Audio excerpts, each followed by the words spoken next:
Okay,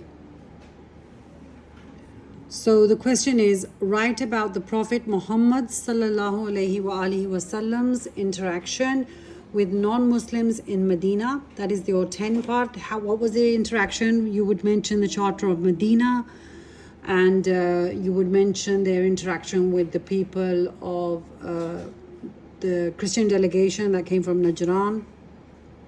Then you could also mention the interaction that they had with the non-Muslims, the kuffar of Makkah, in this form of Treaty of Hudaybiyah. You could mention that for your 10 marks question. Now, what can Muslims learn from this interaction? So here I go.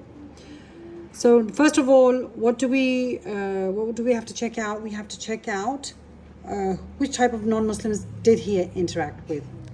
He was interacting with the non-Muslim Jews, Christians. If you can see, I have it there: Jews, Christians, and Arab kuffar. Right? Now, Charter of Medina. First of all, the thing that was most important was the Charter of Medina was formulated. You know, this is the first ever constitution ever established in the world. In fact, it is the first. It's just the Constitution of Medina. The Charter of Medina is the first ever constitution written up in history. So you have to remember this, okay? It's the first ever constitution ever written, because it was a written document, right?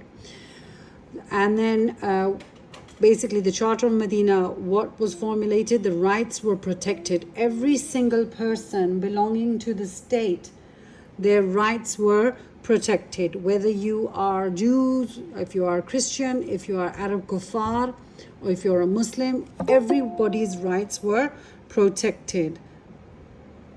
So if I recap it, it is we have to protect rights of others and freedom of religion. Freedom of religion, again, I'll say that it was for, for different sects also. If you can't say, a Shia can't say to a Sunni, okay, you should listen to what I'm saying, and a Sunni should not say to a Shia that what I'm practicing or preaching is better than what you do. Give everybody the freedom of religion. That's one thing. And of course, like one of our students mentioned, that we should respect everybody's religion. Joint defense. What did they agree to in the Charter of Medina? That they will, if Medina was ever attacked, then they will defend Medina altogether. The Jews and the Muslims will defend Medina together. And we have learned something from that, because even today in the Pakistan army, you will see that we have Sikhs in the army, we have Christians in the army, and when it comes to the defense of the country, they all fight together. So that's one thing that we have learned and implemented in the Pakistani society. And remember, Ahl Kitab, they have always been addressed with respect in the book. There are many things that we can interact. There can be intermarriages with Ahl Kitab. I mean, the men can marry the Ahl Kitab women, but our Muslim women are not allowed to marry the Ahl Kitab male. Why? Because usually the husband imposes his beliefs on wives. And if you're a believing woman and you're married to an Ahl Kitab, then it will be difficult for you to practice your religion. And Ahl Kitab, you can eat with them. Although in Pakistan, one thing that we have not learned is that we can freely eat with them. We can share utensils also.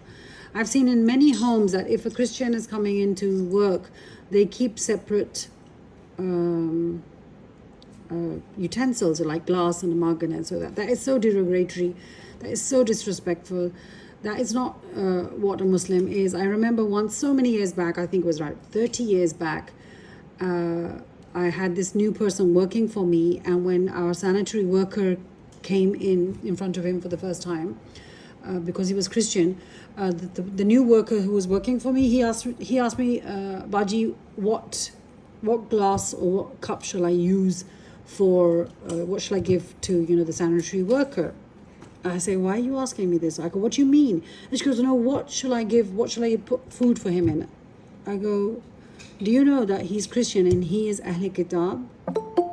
So he has the right to eat with us. He can use our utensils.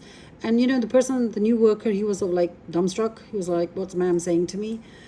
And then I said, or are you not giving him, you're not pouring him food in the regular dishes just because he cleans the bathrooms? And then he was still looking as dumbstruck as, the first time. And I said to them that if that is the reason, that just because he's cleaning our bathrooms, you're not giving him food in the regular dishes, then on Sunday I clean the house bathrooms, and then on that day don't give me also food in the regular dishes, then separate my dishes on that day too. So there are some prejudice that even today in the Islamic society in Pakistan we still can see. So we should rise above these type of things, rise above these things. That remember, the Ahli Kitab, you can share their utensils unless if their utensils are used to consume pork, or they've been drinking wine in a utensil, then you will not use that. But if it's your utensils and they're coming to drink or eat from it, it's no big deal. Now, interaction. Yes. If you can see here, religious gatherings. At that time in Medina, religious gatherings used to take place in which the Jews also used to come and attend, and even the Arab kuffar who were not Muslims, they used to also come and attend the religious gatherings in which the Prophet ﷺ used to say something, right? So if we do have non-Muslims in our society, we can allow them to attend our religious gathering. Like sometimes when it's the Christian Easter and Christmas, sometimes you get an invitation from the Christian delegations in which they invite you to their sermon. If you do go, it's no big deal. I mean, you're supposed to be strong in your own faith in order to do that. But you can, visit, you can go to mutual gatherings, like even intersect gatherings, you can go and visit and so on. Now, Christian delegation. Do you remember the Christian delegation that came from Najran, and there was one from Egypt that came from Egypt? Now, where did they stay? They were honored. They stayed in the Masjid al-Nabawi. The Prophet treated them with, utmost respect. So remember, if Christians are visiting us, or if they're coming. Because naturally nowadays we have multinational companies and you have many Christians and multi-faith people coming to your country. So if you have to interact with them, then you must be very respectful. You should take care and facilitate them also. They stayed in the masjid. Remember, they stayed in the masjid. And in Pakistan, like, people are not allowed to go into an opposite sex masjid, but it's obvious that we're not following the seerah of the Prophet ﷺ. Now, another thing that happened with the Christians at the time of the Prophet was Mubahila. Does anybody know about Mubahila? Mubahila is an Islamic term, if you can see, I've got it written here, and is an Islamic term referring to a mutual invocation of a curse upon the liars in a dispute, often used as a last resort to resolve the religious or theological disagreements. Now, when the Christian delegation came to the Prophet and they talked for 3 days, it was the Christians who suggested that, okay, tomorrow we'll come out and we'll do Mubahila. In other words, we will curse the person who is the liar, who's if they're talking about their faith, they are lying. अभी मैं नहीं जोड़ सकती, बाद में जोड़ के दूँगी, भाई से जुड़वा लो.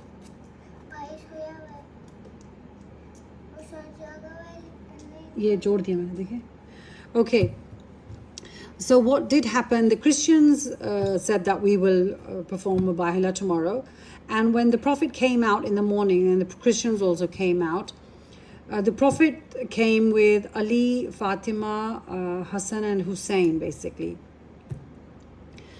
And when the Christians saw who had come out with the Prophet, they refused. They said, no, we're not going to do this. Why? Because, and then they were questioned that, why did you stop from, performing the Mubahila? Why didn't you go ahead? And they said that the faces that we saw, the enlightened faces that we saw with the Prophet, we knew that we would have been ruined. In other words, we would have, like, because we're invoking, curse upon the other. And imagine if that would have happened, then there would have been no Christian living on the earth. So that's why they refused. So, of course, we're not going. That was the interaction of the Prophet ﷺ. Of course, we're not going to do anything like that now.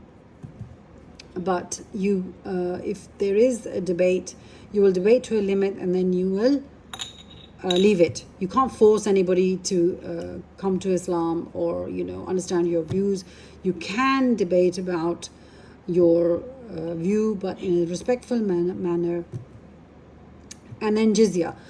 The Christians that the Prophet interacted with during his life in Medina, they agreed to pay jizya. That, okay, they don't want to accept Islam, but if they want to live in the Islamic country, then they should pay jizya so that the Islamic state can support them and protect them. Likewise, what we will do is that if we have non-Muslims living in our country, we will also, of course, they pay taxes, so we will also protect them also. So I hope that answered the question.